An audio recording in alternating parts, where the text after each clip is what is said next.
Hello everybody, welcome back to Football Fancast. It's now time for further reading. Let's see what the football press has been spewing up for your reading pleasure.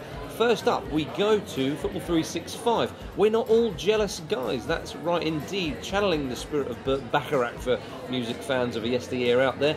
John Nicholson writes that we don't all want Roman Abramovich as our owner, Jose Mourinho as our boss, and a team of John Terrys. As he puts it, you can dislike a successful side without feeling envy. Interesting point. Lots of people saying boring Chelsea. Sometimes it's a bit sour grapey.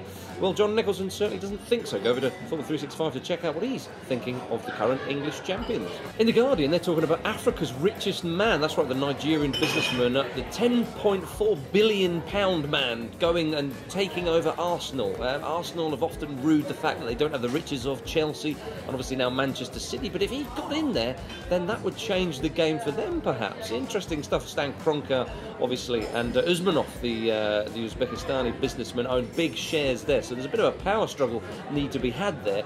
But if he did come in and turn Arsenal into a super rich club, the landscape would change in London, perhaps.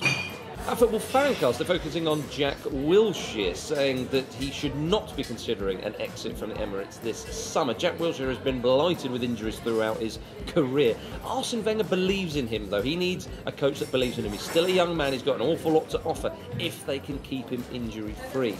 So I don't think, and I'm going to agree with Football Fancast, that Jack Wilshere should go. Go there, FootballFanCast.com, to find out more about the talented Englishman.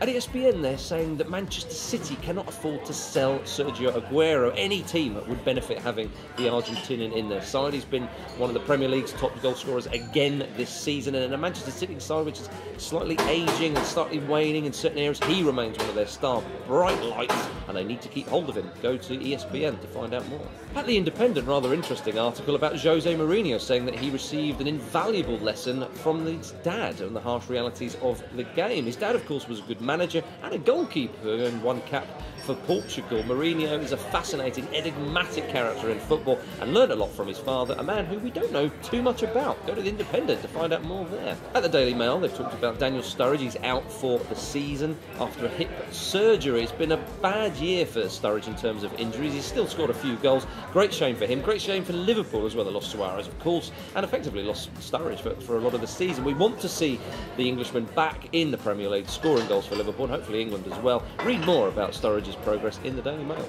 At the Telegraph, they focused on Fabrizio Colaccini, who's apparently been writing letters of apology to Newcastle United fans because of their abject run, which has seen them lose 8 straight league games in a row. An awful new record set there.